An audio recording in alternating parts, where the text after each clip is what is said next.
Baking time. Ayan na guys. Umalsa na yung aking harina.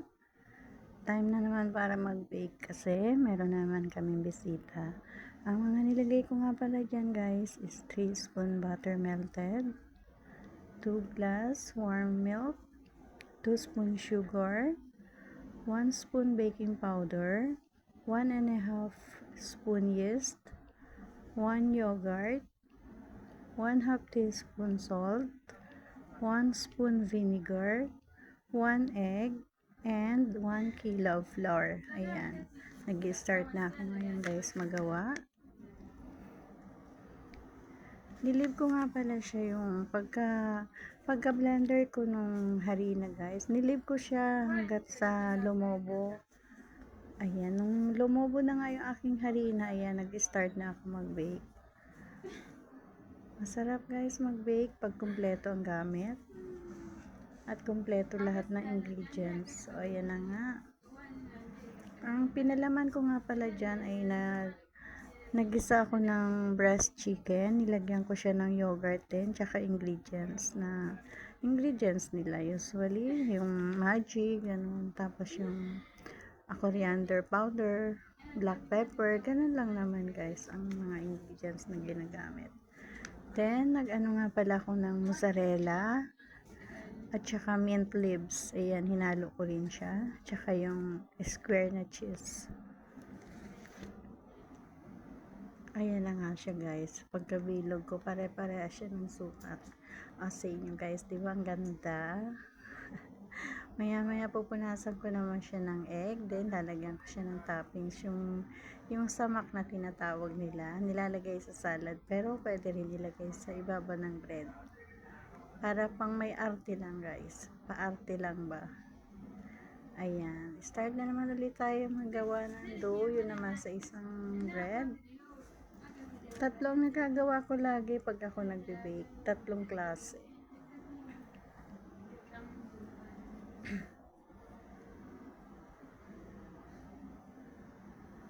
Kakapagod nga lang kasi nakatayo. Walang upuan yung ano namin, table na yan.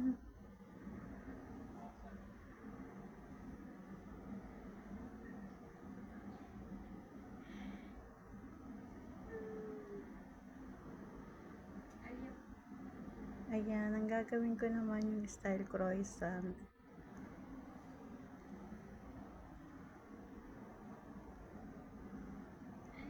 Ang sarap nung ano niya guys, ang lambot. Yung pinaka-dough niyan. Hindi ako nagpapalit ng ng ingredients. Pare-parehas lang siya. Kasi sinasend sa akin sa Instagram ng amo ko, iba-iba. Pero hindi ko iniiba.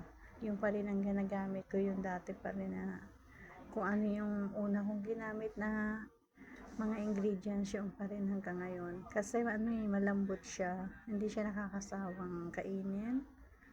Tama lang yung lasa niya. Ayan.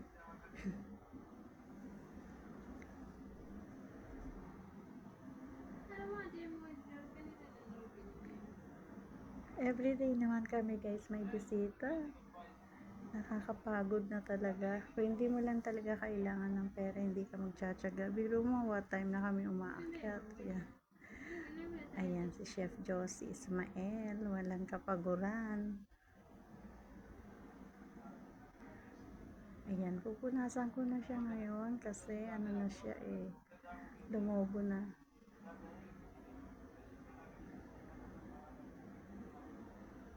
Ayan, egg yan with milk ang pinapamunas ko sa ibabaw.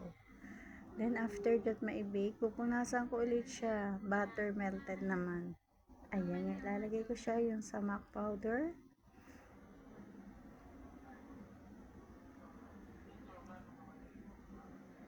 Ang sarap mag-business ng ganyan guys, kung kompleto lang ng gamit.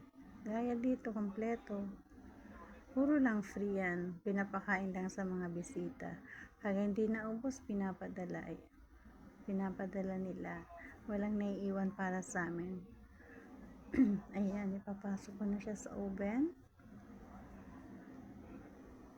Ayan, ang ganda. Pare-pare siyang sukat. Ang lambot niya guys. Ayan. Punasan ko naman siya ng melted butter para makintab at maganda siyang tingnan.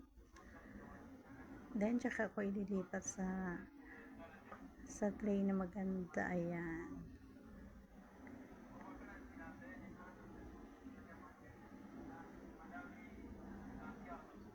Ayan yung aking style sa muli. Ang palaman niya na yung mozzarella.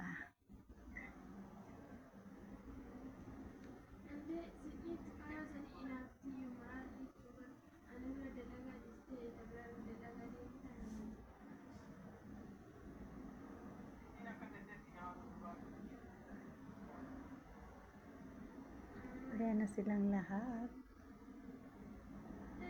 Nilagay ko dyan para pagka mag-iinom sila ng tea, kukunin na lang nila yan.